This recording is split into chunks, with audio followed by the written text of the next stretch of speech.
Okay, we're live on YouTube. Okay, good afternoon, everybody. This is our workshop for June 21st, 2021, and the first thing we have on our agenda is Magellan Strategies, LLC, and Ryan Winger. Ryan, how are you guys doing? Hi, thanks again for having us. Is the plan for us to just walk through a presentation? Is that the best way to do this? Yeah, that sounds great. That is the best way. We're having a little difficulty with sound in the room, so give me 1 second to play with our speakers. No worries. Ryan, do you want to share the presentation or do you want me to? It doesn't matter. Do you have the right version of it? I do. I have the one without survey examples. It's the shorter version. Okay, yeah, go ahead and pull that up. Yep.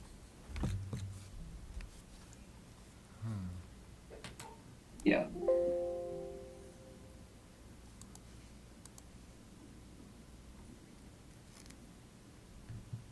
And can one of you say something for me again? Test, 1, 2, test. Sorry. Much Testing? better. Yeah. Okay. Much better, thank you. And then who should I turn control over to? I'll give it to David Flaherty, Shaq. Okay.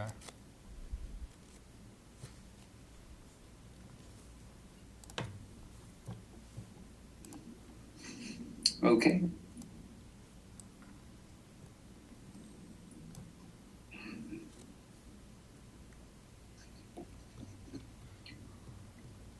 Can everybody see that okay and hear us all right? We can, thank Sounds you. great. Okay, great. Well, first of all, commissioners, Shaq, everybody in Montezuma, thanks for the opportunity for us just to explain to you what we do and perhaps how we can help you make some decisions on possible ballot measures and who we are. Who are we and what do we do? We're a public opinion research firm that specializes in measuring, understanding resident and voter opinion for Colorado governments, special districts, and public policy organizations. Basically, we're pollsters. We do a lot of work for governments, especially ballot measure work, to help communities and decision makers such as yourself understand if a potential ballot measure, either whether it's asking for revenue or sunsetting or something along those lines for a specific purpose, whether it'll pass or not. We also do community surveys. How we do it is very unique, I think, compared to a lot of other folks that do polling in Colorado, whether it's for community surveys and so forth. But we also manage and conduct online focus groups. Who have we worked for? Well, we've probably worked for over 150 different counties, special districts, municipalities, across the state for the last 15 years. Many of our clients are looking to go to the ballot to see if something is going to pass. But we're also doing a lot of surveys just around to get a good understanding of what the community's interested, what matters to them, whether it be taxes, transportation, jobs, COVID, those sorts of things. So we've done a lot of work. We're also members of all four of the kind of the major Colorado government associations, and we will be at CCCMA this week up in Glenwood, and we worked with Shaq and got to know Shaq at CCI. So we've been around. We're not, I'm sure if you have not heard from us, it's just because that's our fault. We haven't marketed ourselves well, but really in the last 6 months, we really felt it was worth our while to introduce ourselves better to decision makers such as yourself. Why invest in an opinion survey? They're expensive, they're wrong, they're not accurate. The bottom line is that, people hire us so that they're not guessing and don't, have any blind spots when they're moving forward with ballot measures or community surveys and so forth. It's really about understanding either resident opinion or voter opinion. And there is a difference on issues like affordable housing, retail marijuana, oil and gas development, health services, COVID. We know what we're doing. We've been doing this for a very, very long time. We're also helpful to governments identifying needs, wants, awarenesses, and priorities that are going on in the community that you may or may not hear of. Last week, when we were in Vail at CCI, we were asked a lot of county commissioners, what is the top issue? And I was really surprised how much affordable housing was an issue in a lot of rural areas of the state. Now the problem was much worse. It's not just in mountain resort communities. So that's just one example. How do we do our surveys? Well, we really use three different methods to interview folks. One is a traditional phone survey where we'll take the voter file or a consumer file and call, residential households within a certain area. But what we're really excited about is MMS text surveys, and I'll show you what those look like in a minute. We've been doing them for about a year and a half now. They're incredibly affordable.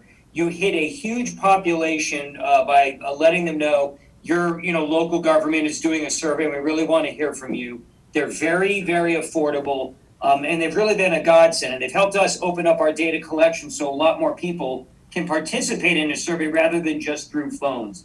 So one of our most popular options is doing some phones and some hybrids. And for like an odd year election in Montezuma, and I'll get to your demographics in a minute, when you have an older population, when 65 and older makes up really 30% or more of your likely turnout, you really do want to do some phones in addition to some texting. And what do these text invitations look like? And here's examples in front of you, okay, that we've done. Town of Vale, hello registered voters in the town of Vale. Council and staff invite you to share your thoughts and opinions regarding a really important survey about a possible ballot measure about raising your residential property taxes. It's professional looking, it's not spammy, it doesn't, it's not the SMS texting where it's like Y/N, are you voting for Trump or are you voting for Biden? Like, these give people confidence that, yep, this is a survey. I'm glad my, local government is reaching out to me and I'm being able to weigh in. And our response rates have been excellent in very small areas as well as very large. And we're basically, if we're going to do a project with you, we're going to send one of these out to every single person that we can get a cell phone number in your community. And then this will take them to taking the survey on their phone, and, of course, we're going to send you examples and so forth to give you an idea of exactly what your residents and voters are going to see when they're taking their survey. About 85% of folks will take it on their phone and about 15% on a desktop. You can do either or, but we really work hard to make this look professional, authoritative, so they know it's coming from your local government. You guys have your act together, and that this is a really important survey. So that's part of the experience of it all. What are our deliverables and pricing? What do you get for that?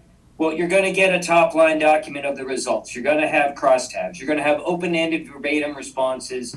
You're going to have a really good presentation, and a written summary and other follow-up. We don't charge extra for our time, or for any of these. This is all included with our costs. So, and a lot of times we'll work with staff where put this out there in the public domain so that everybody can go and see what was the results of that survey that I just participated in. So that's very important. And then I'm just going to walk through this really quickly. What is our pricing, for text-only surveys? And, for the very bare minimum, and, we're going to go up to 500 or more interviews.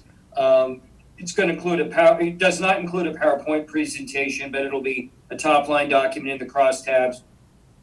A lot of special districts, will call us up and say, hey, I don't want to spend a lot of money. I don't have a big budget, but I need to know whether I need something to hang my hat on a ballot measure or proposal we're thinking of. So that's kind of down near the lower end.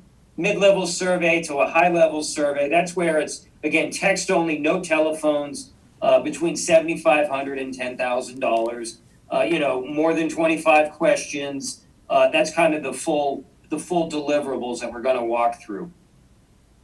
Phone and text survey pricing, that's when we're going to do for, a certain number of texts and get everything we can. And then we're going to do 100 to 125 interviews on the phones just to make sure that we're getting seniors if we're unable to get a hold of them on their cell phones or get them to engage. And this is just some general pricing, and again, I'm just talking about our deliverables for now.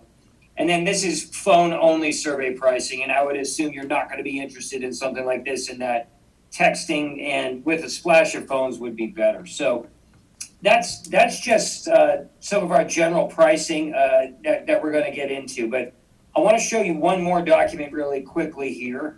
And that's basically the demographics of Montezuma. And I believe that Ryan sent this to you before. Can you all see that all right? Yes. Yes. And this is the other thing that we're better than anybody else in the state because we work very closely with data, voter trends, and so forth. But Currently, you have 18,500 registered active voters in Montezuma County. Here's the district breaks out. Here's the male, female. Here it is by age group, and then here it is by party. And when you go back and look at some of these, you can see in November 2020, 15,000 people roughly voted in the presidential election. However, in an odd year election in November 2019 and November 2017, you can see turnout is much lower. You had anywhere from 6,500 voters to 8,600 voters voting. As I mentioned before, nearly half of your respondents are seniors, 65 and older here. And about half of your turnout is registered Republican, higher than what registration is. That's very typical, and that really matters when you're considering a ballot measure. And I just wanted to share that with you so that you could understand, how we weight the results to make sure that they're representative of what turnout may be for anything that you may be considered going to the ballot with. So, Ryan, do you have anything to add, or you think I'm forgetting? No, I think that kind of covers it. I think I'll just add that again, like this sheet right here is really important to understand because it gives you a sense of who is likely to vote come November. Because again, these numbers typically don't jump around all that much. So. Right. And when we do our survey research, we're going to be looking very closely at the opinion of seniors, the opinion of Republicans, because they're going to make up half the vote. And you need to understand the largest voting subgroups, if you will, to do a proper analysis to forecast, hey, is this thing going to pass or not? And I'm not going to get into our specific survey deliverables. I'm happy to bring up something like that, but that's the kind of work we do.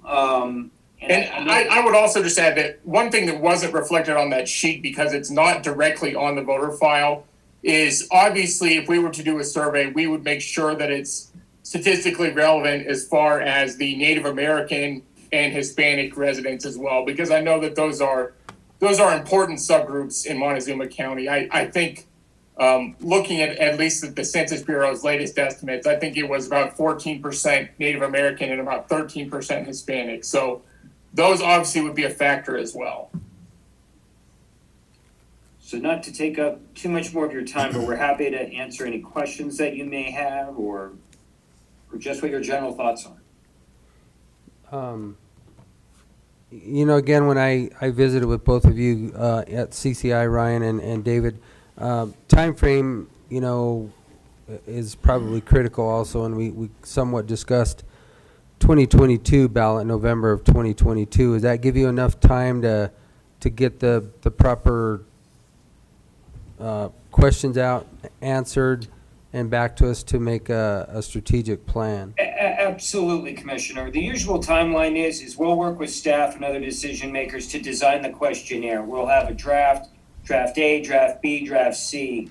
The data collection phase, so once that's done, we're ready to go. And if you are interested in measuring opinion of likely 2022 voters, for certain ballot measures, we can do that in 2021. But the data collection period is usually about a week when we'll work with county's communication folks and sending out a heads up email and text saying, hey, we're going to be doing an important survey. We want you to participate on Tuesday, July 10th, in the afternoon. Some of you will receive an email from us.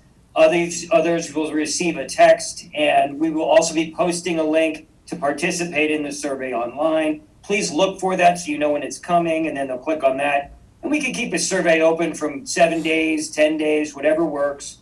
And then once the texting is done, we will then turn on the phone. So the data collection phase is a couple of weeks.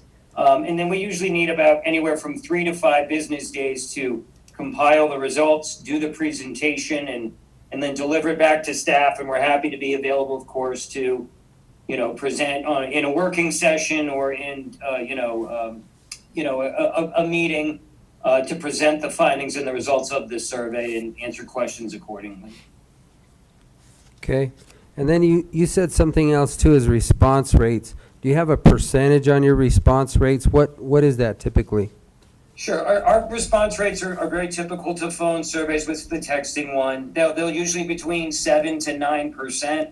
However, we have found it's gotten into the mid-teens if the issue at hand is very, very relevant.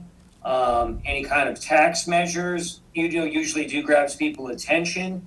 rather than sort of a traditional community survey that may be, anywhere from 50 to 90 questions long. But the response rate and the completion rates for our surveys, it'll get into the mid to the low teens. Okay. Commissioners? This might be the wrong term to use, but what's your accuracy rate? It's good. We're usually within the margin of error. We have a long history and documents to show that in forecasting ballot measure results.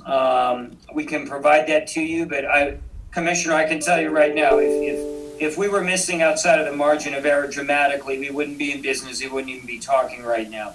But I'm happy to provide, over 25 elections that we've polled on over the years to show you, how well we've accurately forecasted what, the support and opposition are for a certain ballot measure. But I will say this too, a lot of our work is predicated on voters will be aware of the ballot measure and they will have an idea about it. If there is no campaign done whatsoever, and I'm sure you understand this, and we see this from time to time, like a library district going for either an extension or something, but there's literally no campaign done at all, and it's just sort of word of mouth, so people don't get the message. But I would assume something in Montezuma County in 2022, as long as those criteria are met. But happy to share those results with you. But we've been pretty strong and dead on in our measurements of support and opposition for ballot measures. Thank you. Do you put anything in that survey about why we would be asking for that ballot initiative and stuff like that? Absolutely, and I don't know how much time we have. I mean, I'm happy to share with you like a ballot measure that we did on exactly what our format and how we walked through that. We just did a survey for, to raise the sales tax in Monument, Colorado for police. And do you have a second, or I just want to make sure? You've got as much time as you need. Right, Okay, and was well, that give me one strictly just second, for, folks? Yep. Was And that- I'm happy to show you sort of our approach and how we do things. And how we do is, because absolutely, Commissioner, we're going to tell folks why this is being considered and why we want your response rate. So I'm going to bring up another presentation really quick here from the town of Monument that we've been presenting and will be working off of. So give me 1 second. I'm firing that up right now. so David, in kind of to follow up with Commissioner Stevenson's question, with our attorney, do you help develop that language? Absolutely. Basically is what you We want to said. work extremely closely with council in designing that ballot language. Ballot language is critical. Believe me, we want to work on them with that, sure. Okay, And if you have developed ballot language, there's times where we will share it with the respondents so they actually see it and read it in all its ugly legalese, At the same time, too, it's like it's okay and legal to put in there bullet points saying the money will be spent on this, We highly encourage that. Voters do want to know those details. A lot of times, that's why a lot of statewide stuff goes down in flames, simply because they don't really say where the money's going. But give me 1 second here. I just want to share, this is just one of our more recent surveys that we've done in measuring a ballot measure. And can everybody see that okay? Yeah. yes. Yeah. Okay. Real quick, survey objectives. Objective of this survey was to determine voter support and opposition for a potential ballot measure to generate a funding source for the Monument Police Department. The survey also tested favorability ratings, opinion on how the department spends taxpayer money, and messages and information why the police department needs additional funding. And then I get into the methodology. This was done with phones and MMS texting, like I said. We interviewed 563 voters. That's a very strong, by the way, response rate when considering turnout in an odd year election in Monument is only about 3,500 folks. But just walking through it, here's the demographics. These are going to match up with the same sort of graph that I showed you, for example, here. Notice how I have red bars around because when we present this to council, so that everybody understands these are the two elections you want to keep an eye on. Republicans are going to, very similar to you all, it's going to make up 50% of the vote. On affiliates, about a third. Seniors, they're not as strong as they are in your community, but we're very big on understanding and educating people on that. Then we kind of walk through our checklist. Do you have a favorable or unfavorable opinion of the Monument Police Department, since they're the ones that are going to be spending the money? There are times we need to check the image rating of the entity asking for the money. And as you can see here, 84% have a favorable opinion of the police. Republicans, it's 9 out of 10. Democrats, 65%.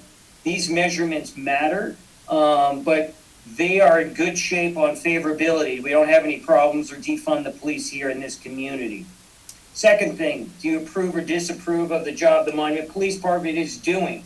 You may have a likability favor, that's okay, but are they doing a good or bad job? If they don't think you're doing a good job, they're not going to give you money. So it's important to measure and check these things off in any kind of ballot measure survey. But most importantly, do you agree or disagree with the following statement? The Monument Police Department is fiscally responsible and spends taxpayer money wisely. Okay, that's still at 56%. It's very important, but notice we're underwater on unaffiliated voters. It's not so great among Democratic voters, if you will. But measuring people's fiscal, whether or not they think you all manage money wise and don't waste it, because a lot of times we get poor numbers back on this and we'll say, you know what? You better hold off on doing anything and start putting out there examples where you guys have been thrifty and respectful of taxpayer money. And this is in liberal areas of our state as well as conservative. Then we get a general measurement. Here we basically say, generally speaking, would you support or oppose a local sales tax increase to generate new funding for Monument Police Department services?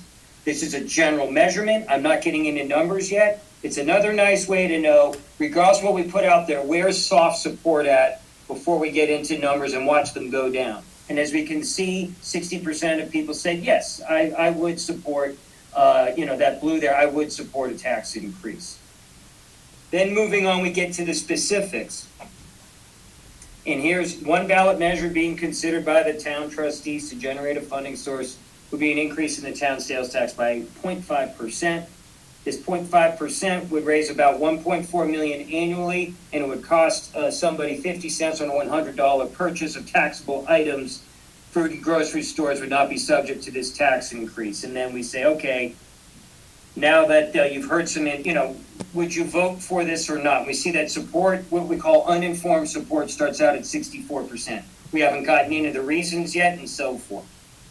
But then we move on to here. Well, then here we have open-ended questions. Tell me why you're voting yes.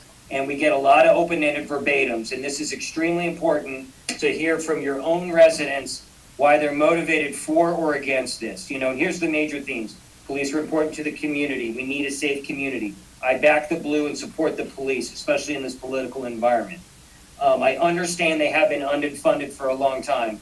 And with the growth of this town, in Monument, just so you know, it's just north of Colorado Springs. They have a lot of development going on, and they're concerned that crime is going to increase with that. So, and here's just some of the references from the survey. Why are you voting against it? Defund the police. I don't want to find more ways to fund them. Female Democrat, 18 to 34. Now remember, they only make up 15% of Monument. I'm a senior. We're overtaxed as it is. That's very common in any purpose and so forth. Sales tax are already too high. The police don't need any more funding. No need for increased police budgets. And this gives you an idea of what's really motivating people. But then we get to that. It's like, okay, now that you've heard that, I'm now going to read to you some statements and information about why they're considering this. We're going to go up to 4 to 5 officers on patrol at all times. Before Chief Hemingway was hired in February and so, there's only one officer on duty for a 12-hour shift. If this ballot measure is approved, we would double the number of patrols so that 4 to 5 officers on patrol at all times during the day. We're going to reduce response times. Right now it's at 14 to 17 minutes, et cetera, et cetera. This is the other thing. We need to update our arrest report software and computers. Currently, the police department's arrest report is so outdated that it's not compatible, and they can't speak to other local law enforcement. So if they pick up a bad individual, they have no idea whether or not they're wanted or, have other outstanding warrants, et cetera. So people, are like, this is what the chief's going to spend the money on. Our fleet, our 12 vehicles in our fleet are way past maintenance and department times.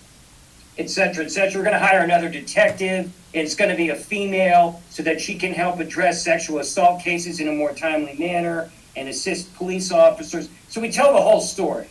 And then when we're done, we rank them because we say, okay, what were the messages that really resonated the most? People are terrified now that if you have bad people going through the town of Monument, that their own law enforcement aren't going to know. If that's where the money's going, sign me up. I'm all for it. We definitely want more officers. I like the second female detective being hired. We're going to update, certify, and maintain. So then you walk through everything, and then we ask them again, all right, now that you've heard some information, would you vote yes, approve, or vote no and reject? 74% say yes, they would approve. Here's the breakouts by voter subgroup. And then you can see where the change overall in support on the uninformed to the informed rose by 10 points. Reject dropped by 7, undecided dropped by 3. And then this shows by voter subgroup the serious change, so folks that are really reluctant in the beginning, how it moves towards the end. And then again, we ask them, why are you voting yes and approving and so forth. So that's how we do it. We do the informed and uninformed ballot measure. We're going to tell your story through those information questions because we're forecasting what they should learn from a half decent run education campaign. Why are you guys doing this? Well, because we're really, our budgets are stretched to the limit to address the needs that they care about. But obviously, we would work a lot with you and staff to develop those information questions. So even when we're in the field, and we find this a lot, residents, elected officials, and staff appreciate it because our survey is going to touch so many people. We're going to enlighten them on things they had no idea about. And it's almost like a public service message, rather than us just doing a phone-only survey, talking to just 200 or 300 people. Like, let's light up the county with those texts. You got about 19,000 voters. I mean, cell phones alone, we're going to have about 10,000. We're going to hit half of the entire registered voter population. Yeah, we're still going to screen for them to vote in the odd year election. And some may do that typically do not because this may be important to them. So that's how we do it. We do the informed versus the uninformed. And you really can know, here's who we're moving, here's why. If we put it on the ballot today, they don't know anything. We're starting out at support level at 41%. But once they understand the picture and understand the situation and why you all are considering this, and you have the open-ended verbatims about, oh, I didn't know that, that's appreciative, or I still think that this isn't the right thing to do, we're going to know all those things and report that information back to you so that you're fully informed and there's no blind spots as you guys are trying to make decisions. So. Very good. Thank you. David, you had shown 3 polling methods: text only, hybrid text call, and call only. Which of those do you recommend and why? Hybrid, without question. Here's a nice thing. Don't think when we send out these texts like the unweighted data, it's like, oh, we're only going to get back 45 and under. We're not. The beauty of text is it's very well balanced, meaning across all the age groups, people engage, including seniors. We've seen a really big tick on the upside, I think, because of COVID, that more seniors are comfortable when the text is professional looking like the way we do it. But we like to do the face first with the text. We can throw a lot at it if we're low on a certain group. And then we turn on the phones where we're needed, where it's like, you know what? Let's go out and get 100 to 150 interviews of seniors in areas or perhaps where it's been more difficult so that our unweighted data is really representative. That's what I would recommend. What I don't recommend, or what I think is really understand it's worked well in the past, are those paper, mail-in surveys. A lot of people don't have the time to fill them out, and it's just not necessarily going to work. And even though your likely voting population in an odd year or whatever, you're going to be talking just to seniors. And I guarantee you, a lot of your younger voters, and I would say that is 44 and under, are not. So we've done those in the past. We don't recommend them, but for a long time, there's been a myth out there that, oh, you have to mail. It's the only way to talk to people. That is completely untrue. With today's technology and the voter files and the data we have, a solid survey, an accurate survey, one of the best ingredients is giving people as many ways as possible to participate and reply in the survey. I think a paper survey is unneeded, it's costly, and it's time consuming, where the phone and the text approach, as well as the government's digital spaces, whether it's Facebook, Nextdoor, costs you no money to push out a message. Hey, take our survey. We really want to hear from you. Bring them in, have them participate online. And, they're going to self-select, meaning, and what I mean by that is it is still a randomized sample of the population.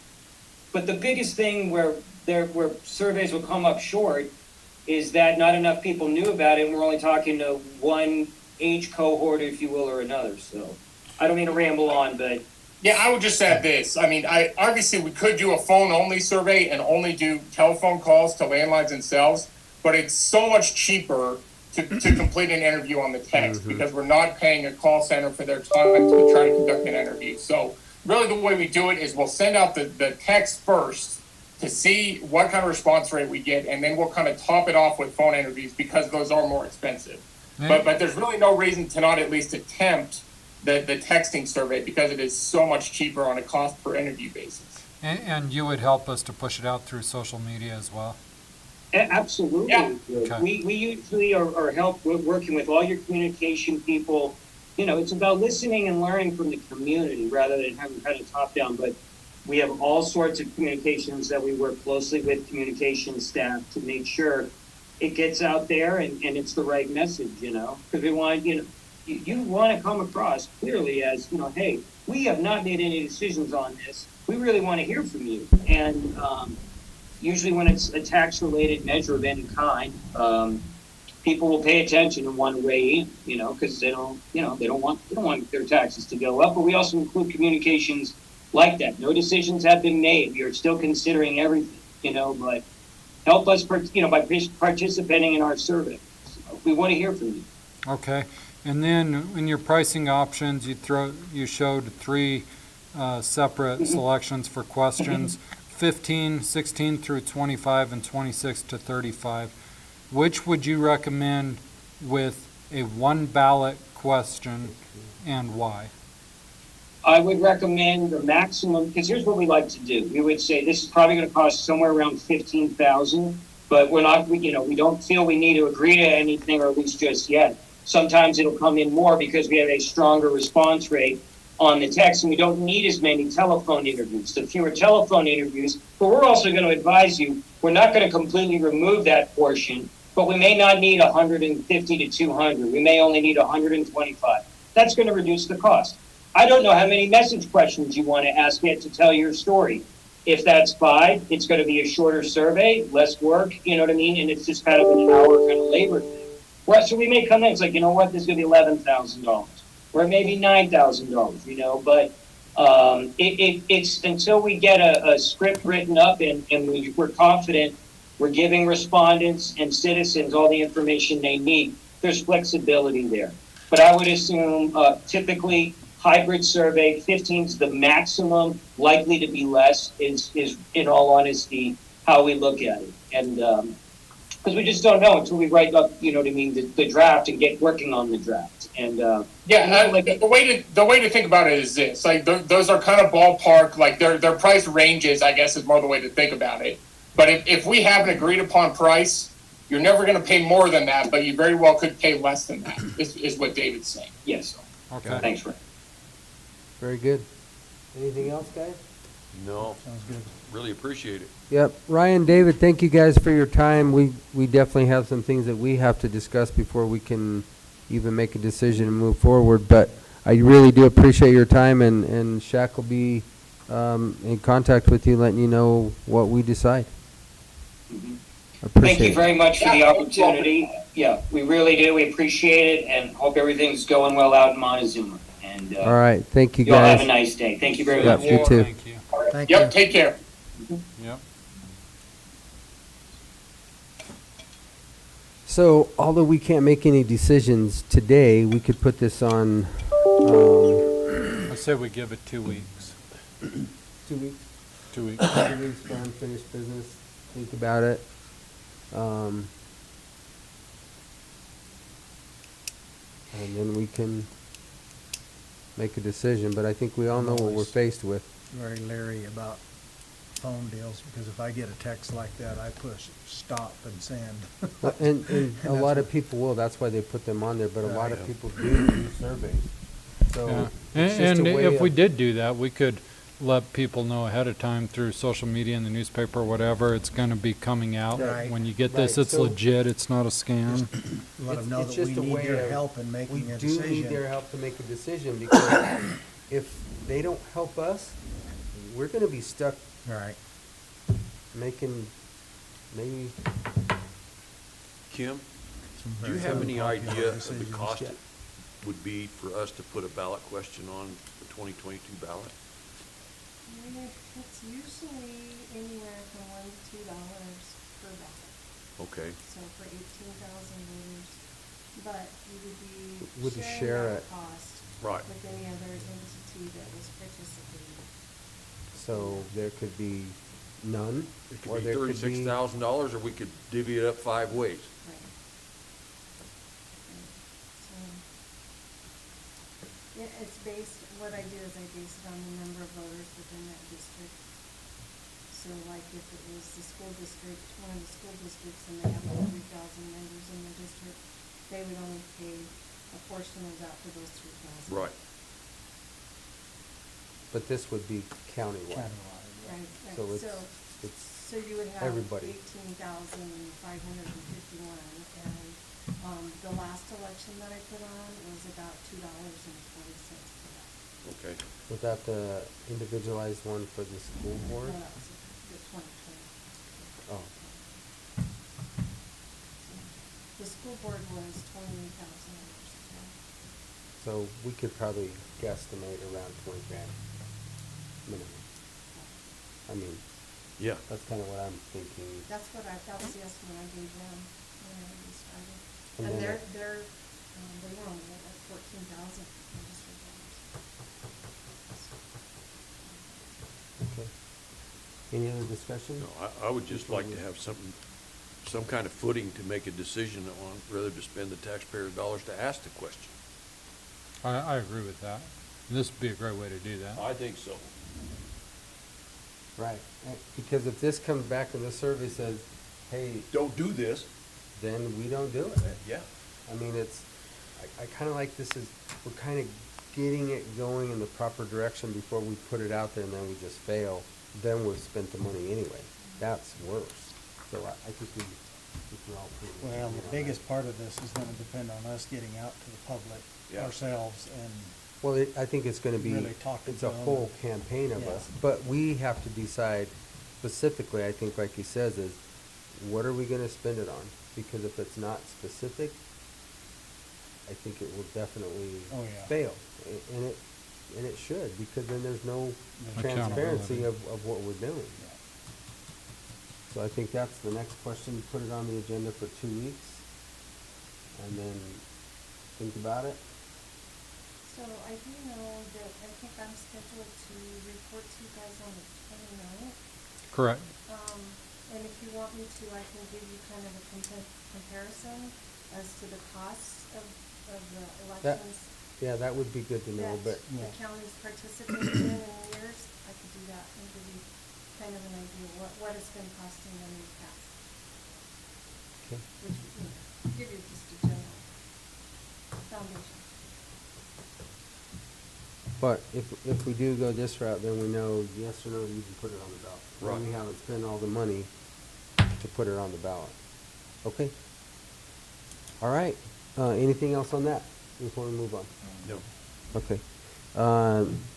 So next on our agenda, I will turn this over to Commissioner Lindsay for a, Yes, I make a motion, we go into executive session for discussion of a personnel matter under CRS 24-6-402 4F. And I'll second it. okay, it has been moved and seconded. We go into executive session for discussion of a personnel matter under CRS 24-6-402, parentheses 4, parentheses F. All those in favor? And you'll need to say who's gonna be in the room. Oh, in the room will be our clerk, Kim Purcell, Commissioner Stevenson, Candelaria, Lindsay, Administrator Powers, and Attorney McLaren. That is it.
Gentlemen, we're back on YouTube.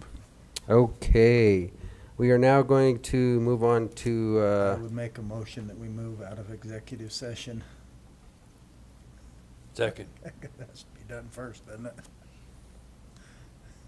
You're on YouTube, so to call it's for the moved and vote. seconded to come out of executive session for the personnel matters. All those in favor? Aye.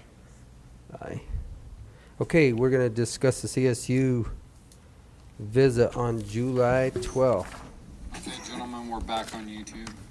Okay. We are now. I forgot I had it running live so that I could hear if it accidentally came on.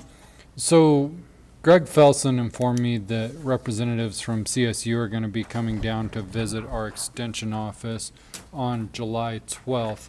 He wanted to meet with the commissioners, and as you know, Commissioner Candelaria, that will be our last day at NACO, and so you and I will be in Maryland.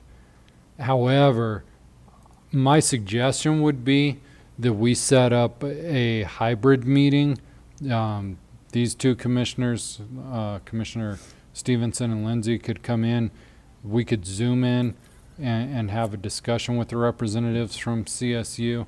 And the reason I think it's so important is because we do have a signed MOU with CSU where it expressly states that they're supposed to provide us with two formula-funded positions, and we currently have one. And so I know when Tom left, we were starting all the COVID-19. We had two for a while. We had Tom and Casey, and then we had Tom and Greg for a while. COVID kind of put everything aside, but I think it's time to come back to this MOU and say, okay, where are we at with this, and what do we need to do to move forward? And I totally agree. I think, I've asked this question several times, and I think you guys have been brought up to speed on this as far as, having our two agents here from CSU. So we can definitely, obviously, we've dealt with Zoom for the last 15 months. Is all we have to do is set our time aside, Shaq, and then we can Zoom in from back there. And I think that is, the 12th is a Monday, and I think if these two commissioners were to come in at the regular time of 1:30, it'd be 3:30 in Maryland. So I think we could do it at the regular time. Does that sound good to you guys? That works for me. It doesn't. That works. We should just be pushing things off. It'll be late in the day out there anyway, and we can. I think the conference will pretty much be over at that point. So yeah, let's just do it, and then we can set it at 1:30. Okay. And we can have that discussion.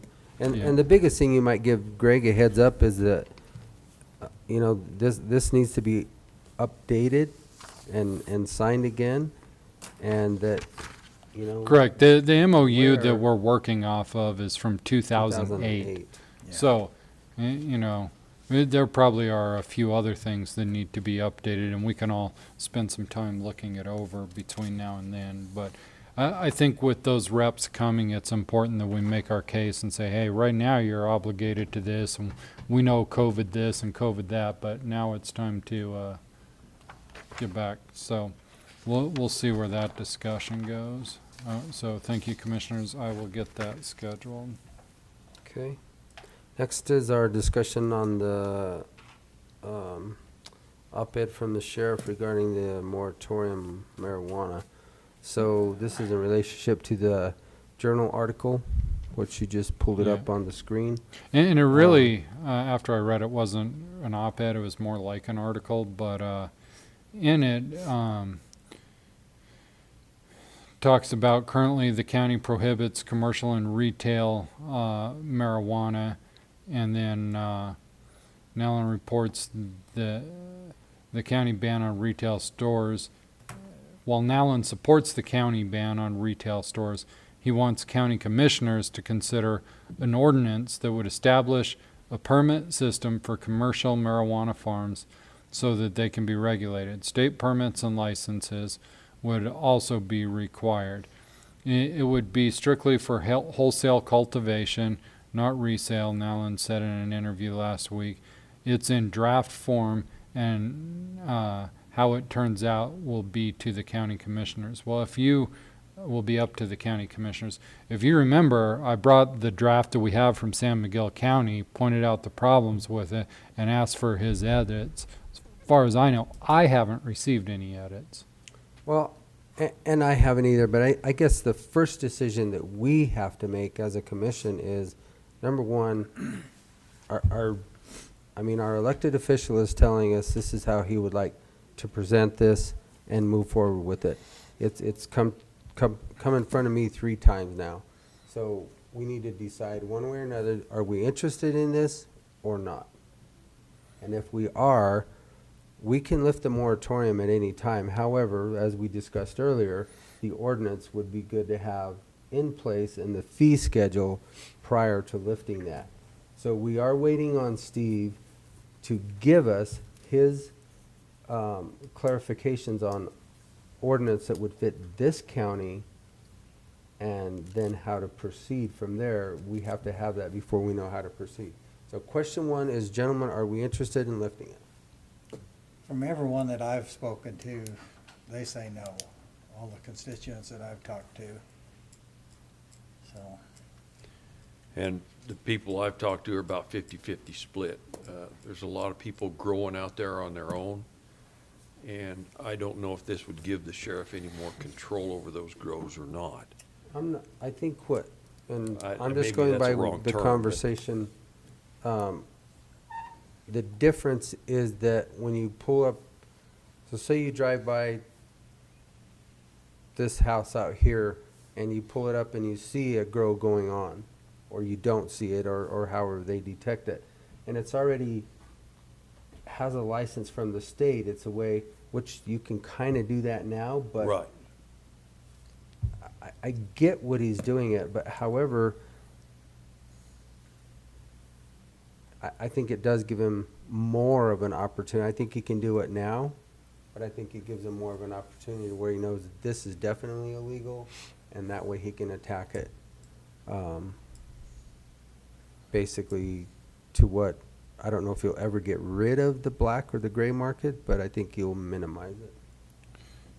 And the other piece to consider too is the funding. There probably is some amount of funding that could come with, charging a fee for the permits or charging a fee per plant or whatever it is. But I think we would want to estimate of what those fees are actually going to turn out. Are we going to spend more money collecting fees and doing administrative work to permit, or are they actually going to cover something? Right. Which we because were, if we have to hire another officer and another vehicle and all of the administrative part of it, will this fees even cover that? Or are we just, we make the fees cover it. The fees have to be high enough to cover it. So, so we need to figure So out say what the it's- fees would be Right. and everything to, and what but the we, cost would be we have to implement have it. his language on the ordinance prior to making a decision. Yeah. And then our attorney look it over and see if it's suitable or not. And so I would say as next steps, when the sheriff presents next time, we need his edits. Yeah, Okay? and we need some kind of idea of what the costs will be. Because the how San Miguel County updated their land use code with their ordinance wouldn't do us any good. It wouldn't achieve any of our goals. No. We've been Our- through that, our line goals by are line in here. Totally different.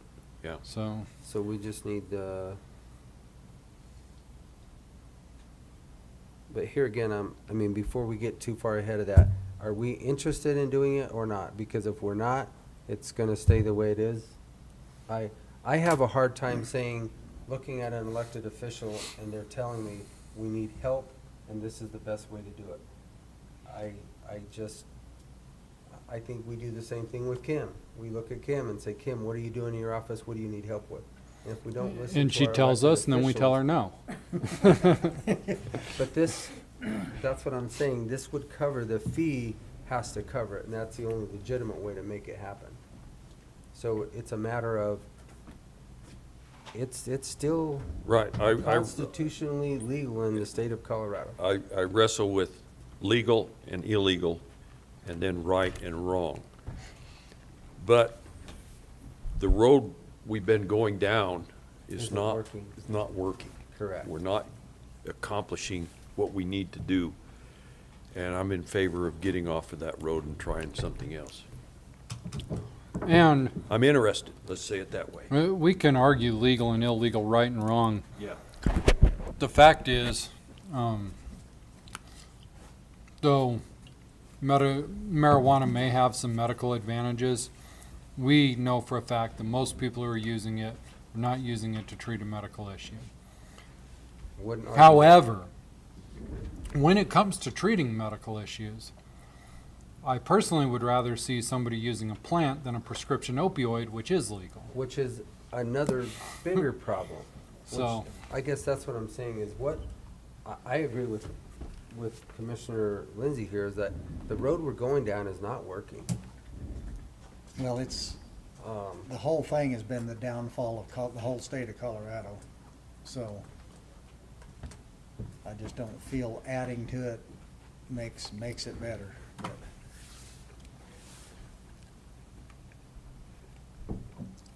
I think you're not looking at it from the point of he can actually help him regulate and get rid of the black and the gray market. He has, within his purview, the he thing feels is, that all he he's can gonna, get all he's it. gonna know are the people that sign up for this. You're still gonna have all those people out there that, I'm not gonna pay you to grow my stuff and still be doing it.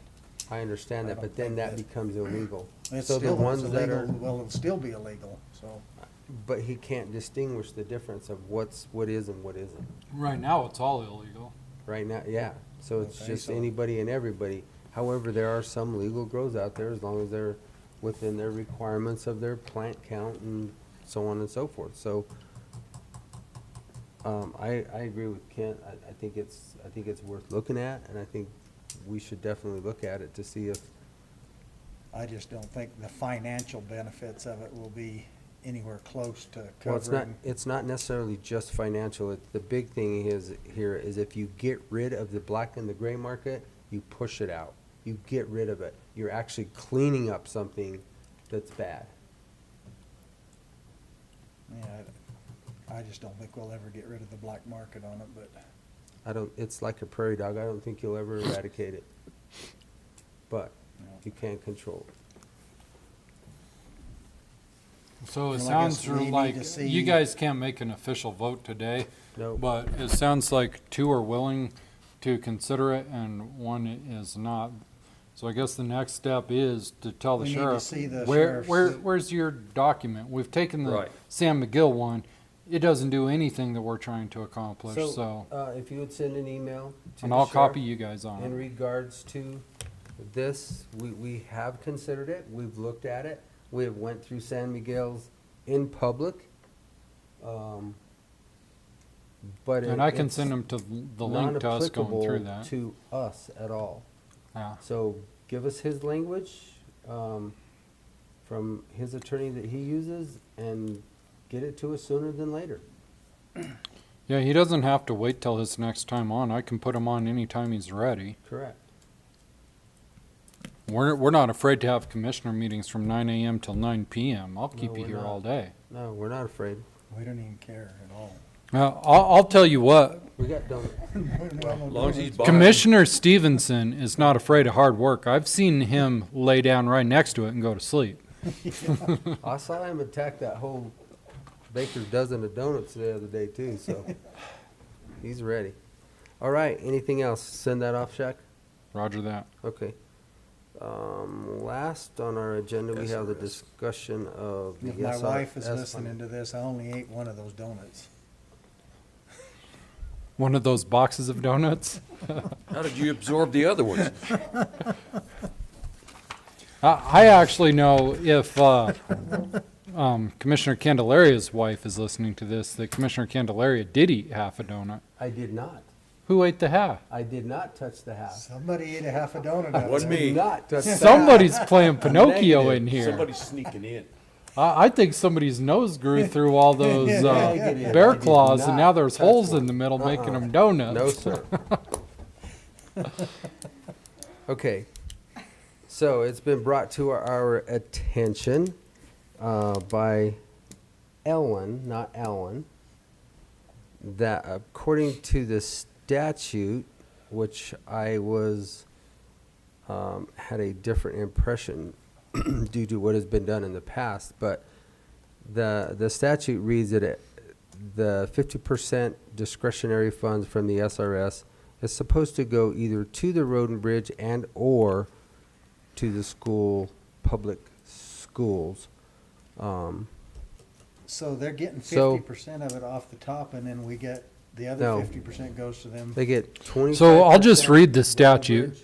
The boards of county commissioners of the counties receiving the payment specified in subsection 2 shall allocate a minimum of 25% to the county road and bridge fund and a minimum of 25% to the public schools in the county, except that the county may allocate less than 25% of national forest payments to the county road and bridge in order to maximize other different federal funds. Referred to in this section as PILT. The allocation of the remaining 50% of the national forest payments shall be determined pursuant to the provisions of paragraph B, which is right underneath. And it says a total of 3 representatives from the school districts in the county and 3 members of the Board of County Commissioners or their designees shall meet and shall negotiate the remaining 50% allocation of the national forest payments to either public schools in the county or county road and bridge funds.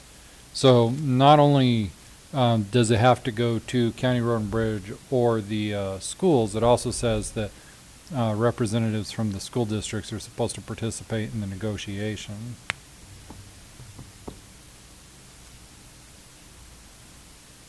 So we had voted to, although we didn't put a number on it, to help out the Imagination early Library. childhood education through the Imagination Library, which I still think is extremely valuable for our youth. And we all voted for that. So it sounds like what we need to do is negotiate with the 3 public schools in our county, which would be Dolores, Mancos, and Cortez. And did Dolores hire anybody yet, or do they still have no? I think Liz is over there. Is she gone? Okay. And did Cortez hire anybody? I don't know if they have either. That's what I'm saying. And then didn't the superintendent make us also leave? Did Yeah, he but they retire? hired Hired somebody. a superintendent to make it. Okay, Yeah. so we have, Those Blue Jays have stuff under control. Don't worry about them. But it says, or Don't their mess around over in designees, that so district. they can designate anybody. But who can do the designating? I guess the school Well, it board would could be the designate school board. somebody to go. So I guess, in my opinion, is we send it out to the school board and we just basically tell them, Come have a meeting, let's talk about it. let's talk about it. And And apparently that's gonna be an annual thing now where we have, no, because there is no more SRS. oh yeah, that's right, this is the This was last the year. last allocation. Okay. So this is the last meeting that we'll have to deal with this. And the only time we've done it right. And the only time apparently that. Well, we actually, have no, we accidentally did it right the previous year. it, because I we guess gave it I'm all to lost the in this schools. deal. If we gotta negotiate on the remaining percentage, so what if we negotiate to give them another 10%? Then how do you, where does It the just- money go? It just sit has there, to, or- we're Well, basically. it's going to Road and Bridge or the schools, and we can divvy that Here's 50% the way that I see however. it is that we, per the statute, we give it to the public schools, but then the public schools will give it to the destination library. Imagination. Well, I don't see Imagination. that they would do I that, but don't they see might. them doing that either, but Well, then they're They not might. gonna get it. Well, then it sounds to me like you gotta negotiate with them. Well, no, we can pull it totally Well, off the table. I mean, It can go to Road and Bridge. well, it We says, don't have to even pull them in here to negotiate. yeah, you do. It says what a it total says of in the 3 statute. representatives from the school districts in the county and 3 members of the Board of County Commissioners So, shall meet and shall negotiate the remaining percentage. does that mean they have to have 3 representatives from Dolores, Cortez, and Mancos each? That's an attorney question, but I read it as, I would say it says a total of 3 representatives, so I would say And I one think from it's just each. negotiating how much more of that we give to the schools, and then the rest of it goes to road and bridge. is kind of the way- That's kinda how I read That's it. kinda how I read it, but. And then, you know, you could transfer it out of road and bridge and give it to them. I'm just gonna shut up. I don't know that you could do that. Well, So- all I know is we've gotta figure out how we're gonna take care of The decision we made? the decision that we made. Well, I've not notified, Onward of the decision you've made, so. Well, we We voted, voted to. we voted that We day. just didn't give them an amount. we don't have an amount.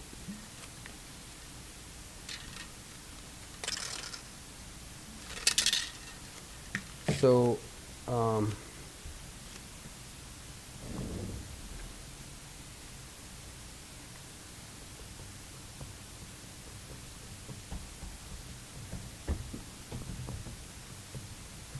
okay, I guess set them up sooner than later, Chef.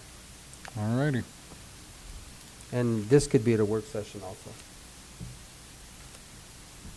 The work Correct. session can be done, and then the next day the decision is Yep.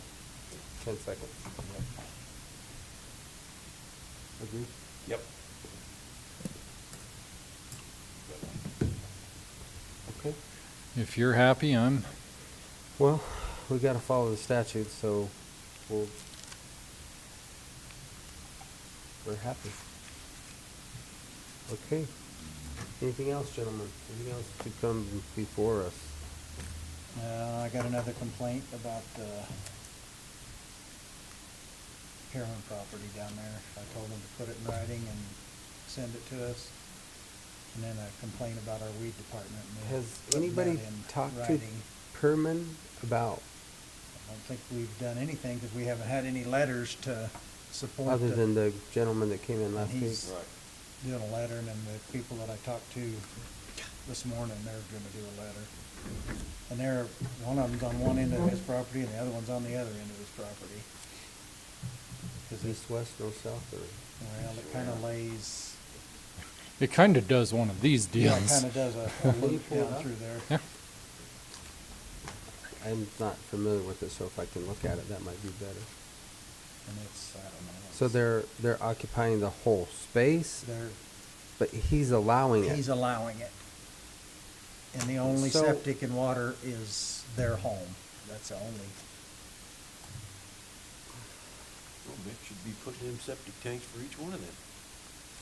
Well, he's also gotta go through the process, through the land use code, to allow a mobile home park. Mobile Because home it sounds like park or that's what's RV going on, park. right? Or Yes. RV park. yeah. Sorry. Or salvage yard, or whatever you want to call it. Landfill.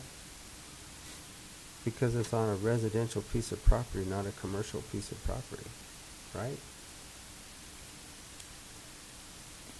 See, it's this one here, and it does kind of an L shape. So But where? if you come where in they right put at the very end of County Road 25, there's a set of gates right there on that corner. Okay. There's an old burnout, single-wide trailer house sits right inside the gate. Right. And then there's a bunch of trailers been parked in behind it right there. And then the people that I talked to this morning said that some of the stuff that they're seeing is over by their home, that they're coming in from that side too. So it looks like there's 2 residents here, right? 2 addresses?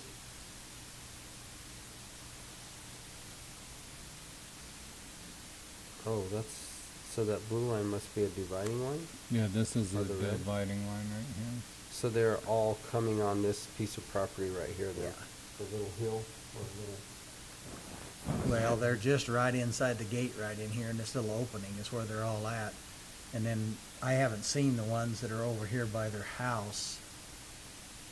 On the, I guess would this It'd be the on south side? 24.6, I believe, over here. If you can go down and over to the west a little bit, Shaq. Now go down a little bit. Down here? Yeah, 'cause this is where they're, yeah, this is their home. And then I guess there's a bunch of them moving in around there too. Hell, it looks like there might even be some out here in the middle of this, next to the fields there. It wouldn't show on this graphic because we haven't, I don't think they've been updated, are they? I don't think they have been updated yet. So,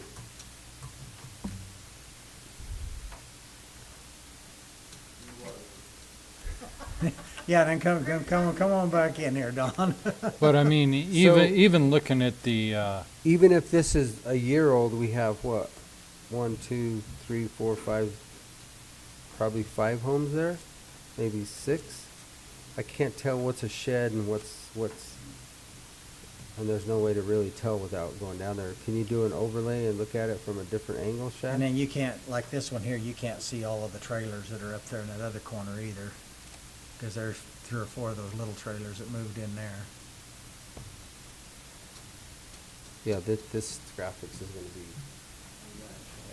no, I think 2 years old. Perryman's place. This is the other end of the property.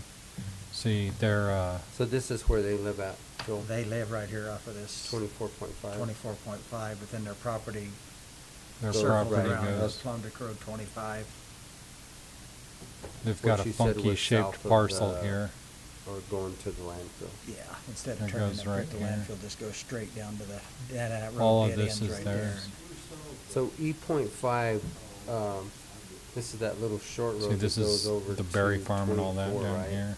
Here's And the then it High goes Line back to the Canal. north by the fire station?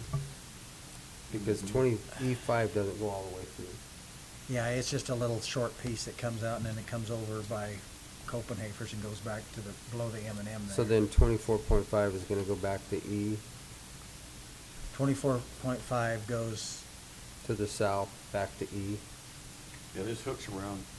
yes, Well, it just, Buck and it should just live makes a over here. circle, yeah. It just, Yeah, it makes just a- makes a yeah. circle back out there is all it does, yeah, So it goes back to E. yep.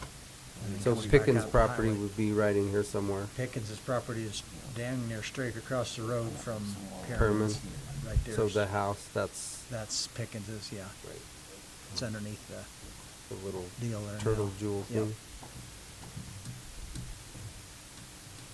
So there's 2 properties. This one here, is that the one you're looking at? Yep, that one. That one is a mess with, go ahead, Don. What do you got to tell us? Because this was brought to our attention in January, guys, remember? Perriman or Salisbury? So I Salisbury. talked to Harry's son, and they are in the process of cleaning things up. Oh, It's a 40-year it's a mess. conglomeration, so he says that, he actually told me that he would send me pictures as they make some progress, but there's only 2 residences actually on site. The rest of it, I know when I worked with Harry at EL, he buried 3 buses for sellers out there. So there's who knows what. Hey, good idea.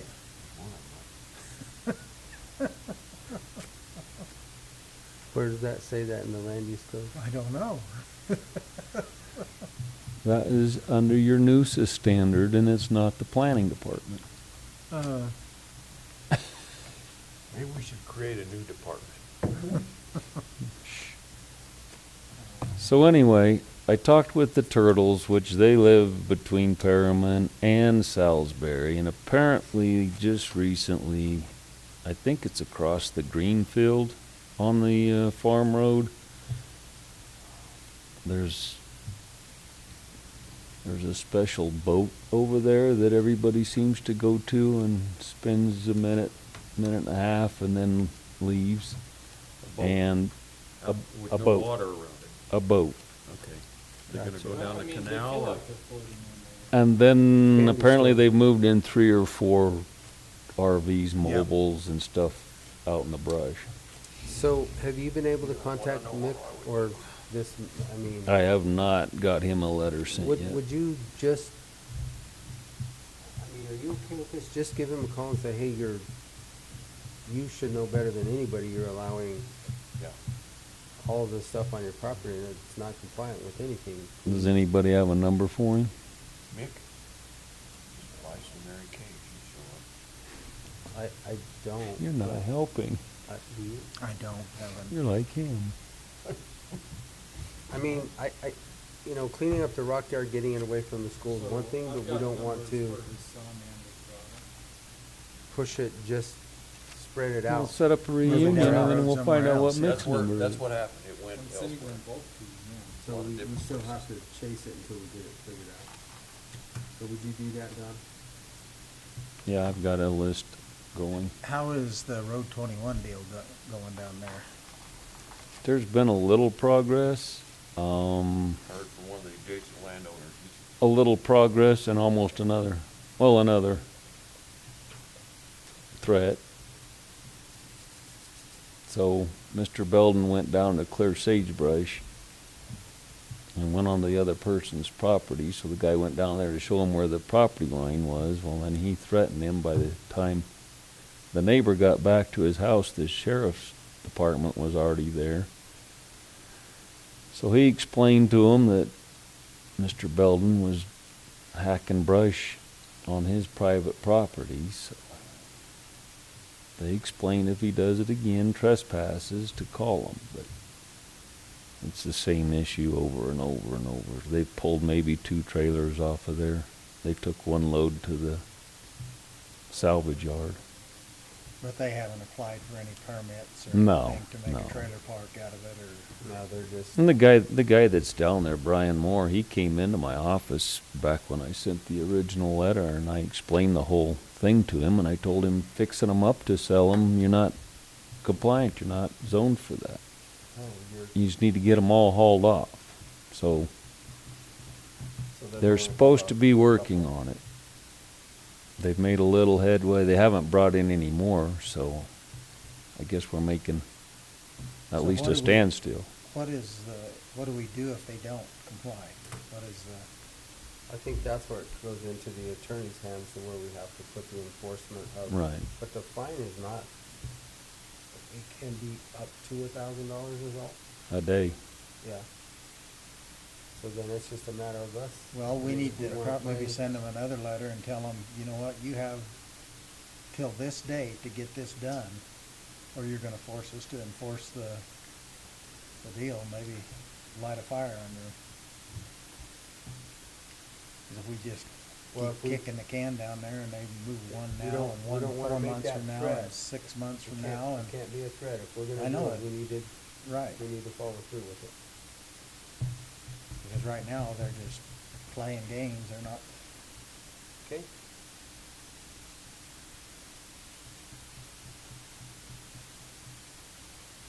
You good with that, Kent? Yeah. Send another letter that's a little more, you want, John helped you draft the last one, right? No? No. You want, John's gonna need to send a letter if John. you're doing something Right. authoritative. so, Mel and Dr. Aiken and Cody and Don all wrote their own letters, but if you want something that's legal, you can stick on. so we need to have John then has to get with you, John, and you guys have to write that, or John has to write the letter, Right. or should we maybe get it? Okay. So there's been. Cody did an inspection down He there. did, I read the inspection. But it's just a matter of how long do you let things go or not go. And I think that's where you're at, is that Right. we've identified it, people have come and told us about it. And they keep coming and keep And now coming and let's- keep coming, and we're let's not get it seeing done. any, yeah. So if they're not progressing, the rock yard is what you have pulled up here, Shaq? And there's actually progress happening. You can drive by in there and see it. My concern is, the next thing is. Everything they off the move canyon's from edge. the rock yard over to this parcel, but this is city zoning, so I think Well- the city has to do something about it. I would think that in relationship to working with the city, they would be on the same page that we are about keeping it away from I'm them. just saying there's been a general migration across the street. So I'll reach out to the city council I'd kinda like to see them addressing it before school starts in the fall. Long before. Shaq, they did something up on Montezuma and Harrison Street, on the northeast corner up there. There was a residence up there that they were having a lot of trouble with. And I don't know what they done or how they went about it, but it might be worth the conversation. There's been progress on that one. There has.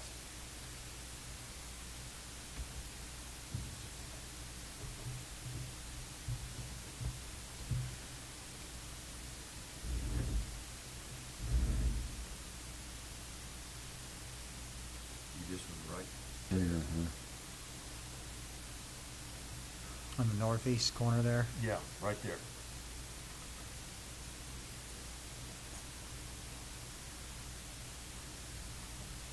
So what are you saying there's, King? The city did something. I don't know exactly, but all of a sudden it got pretty well cleaned up. And it would be interesting to find out how they did it legally. You see how all the trees look on this imagery? Yes. That's how they're all gonna look if we don't do something about this drought. And what would you You're not recommend we do, Shaq? Rain dance? They didn't elect me Okay. to solve these problems. You're not helping. Pass an ordinance that they can use their gray water. Keep the trees alive. That's what they're gonna say about 21 Road. They're using their gray water to keep the trees alive. Gotta Well, have trees there's a first. difference between gray water and No. water that's got shit in it. There's a difference between gray water and groundwater. Yeah. Okay. I guess we can do that. Would you bring that up tomorrow in your report? We'll bring that, we'll have, push that towards you a letter, and we'll get it done. Cause we have, I Well, mean, if we're gonna we've do been, it. if we're gonna do it, we gotta let's do it. If not, Yeah. yeah. And I agree, so we've given them ample time. Take a drink of this. And, Try to and do the haven't next seen step. any Progress. progress, so. So- But this has been going 3 months. Bring it up and we'll send the next step is the attorney letter, and then the next step will be the implementation of the fine. And then we'll have to, Cause it was the middle of April and Yep. by June they were gonna have substantial improvement. do. 2 out of 17 is Substantial. kinda the way it sounded. Not substantial. Are you ready for my item now? Go for it. Apparently, today, We are still on YouTube. we are. Thank you. Your infamous P.2 road To There's- the lake? to Pewitt, to DOW. Somebody up there is stopping any gravel trucks, any trucks that aren't Department of Wildlife or CPW, has some document. The sheriff was called because they've closed the road, not letting these trucks come through. And the sheriff said that based on that, there's nothing they can do. Apparently, it's some agreement between the private residents and BOW, or those accessing just the lake. Well, that agreement does say it's for access to the lake. So, It does not Shaq, allow can you for access of anything else to the get off of subdivision to the Mahjong and south. go to the, That's why you- they were complaining. Because they All the wanna people in that utilize that road. subdivision are just using a road that, Is well, there- this is a different subdivision. And I know that one lot in the subdivision, that easement goes through that property.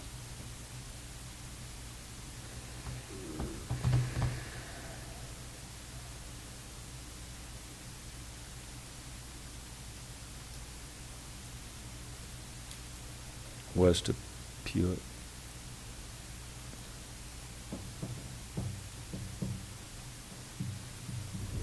So if you look there, this guy's lot is, he comes in off of P.2 south on 34.5 to N.9.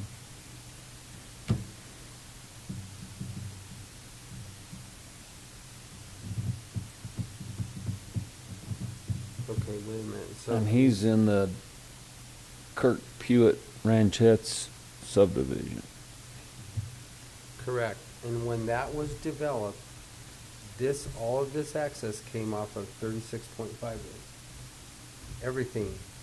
This P.2 was still just an easement to the lake. So if they're bringing in concrete trucks, gravel trucks, lumber trucks, that's all supposed to access off of 35.6.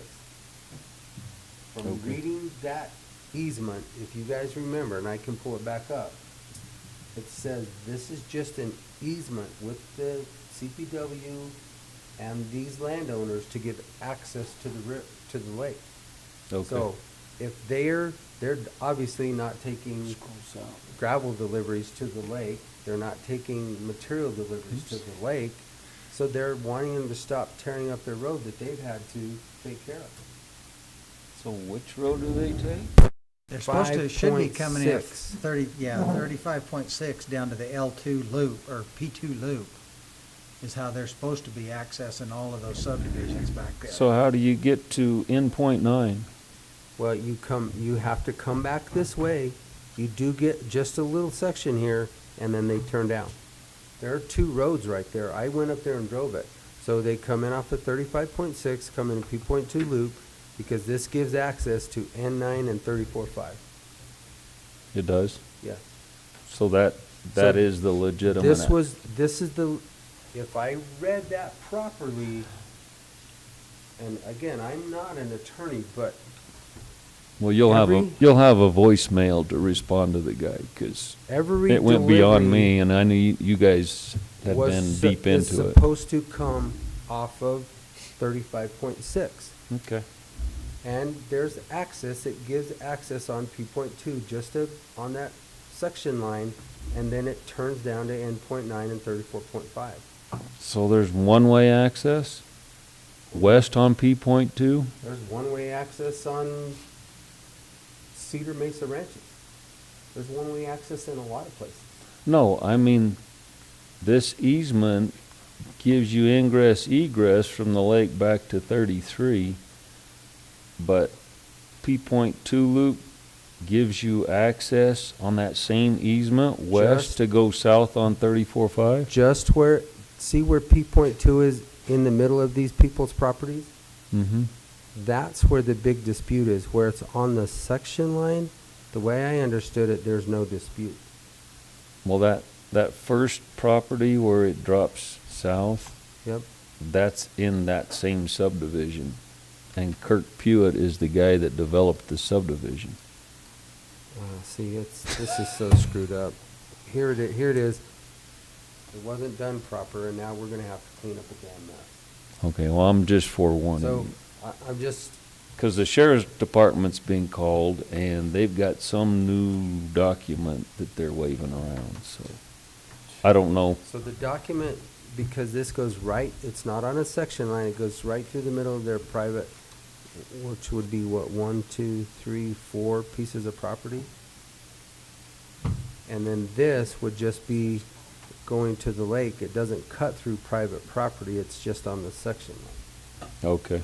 So then, on the section line going south, that's where N.9 and 34.5 branch off. And then that gives them access there. Okay. So I can see what these people are complaining about. If you've got a concrete truck, a gravel truck, a lumber delivery, It's way put it- faster for them to come in from. put it through your subdivision where you develop this. Don't put it through our private property. I get it. I understand what they're seeing. And rightfully so. Come off of the access that was Well, the developed. subdivision has just tried to make a public road out of Correct. the private And it's road. a- Yeah. The problem is, these subdivisions don't come through planning. I know. These are land They're all survey deposits. 35-acre, so there again, what do we want to do with that? But that's a statute, that's a state statute. Anything 35 acres. Oh, or yeah, above. it's, Well, my answer to all of them is, that's a civil matter between you two. Go figure it out in court. Let the judge decide, or a jury decide, whether you can use that road or not use it. It's not our decision I agree. And I to think allow them to John- use a private I think John road. left it that way. Yeah, And Okay. that's exactly where we left it. Well, I just got contacted and I didn't have the answers. I knew you guys were deep into that and could explain it to him. It is a civil It's a matter. civil now. matter between the two of them. If they don't like it, we'll hash it out. Somebody's not gonna Cause be happy. P.2 loop is a different subdivision than N.9. Correct. It is. And I don't know who granted who access from which direction, Well, or if somebody on anybody did, N.9 and 34.5 have to have some kind of an access Right. somewhere. And it didn't. We didn't see any of it in the documentation on the P.2 road. So it probably is off the P.2 loop. But that is that's a 60-foot right of way. That's a open road. That's a public road. The So that's- P.2 loop, Yes. yeah. fair enough. You'll have a voicemail to call the guy back. We will, or I will. You will. Perfect, Don. Yes. That You set 'em is to the Commissioner course. Stevenson's. You can delegate, you're the chair. I sent him to the top of the There you heap go. and told him that Start was at the beyond top. me. That's the best way. We always try to take care of issues at the lowest level. So I think I should delegate it back to start at ground level. Well, I'm gonna tell him, you know what, it sounds like a civil matter to me. I've been doing that for Okay. 23 years. I just looked at him like, well, I don't know, if you can't use P.2, if you're not going to and from the lake, then I'm not sure what your documents say. I We'll look at obviously his haven't deed and see seen what it. So it- the where gravel is- truck or the cement truck should have a fishing pole in it? Yeah. Pretty much.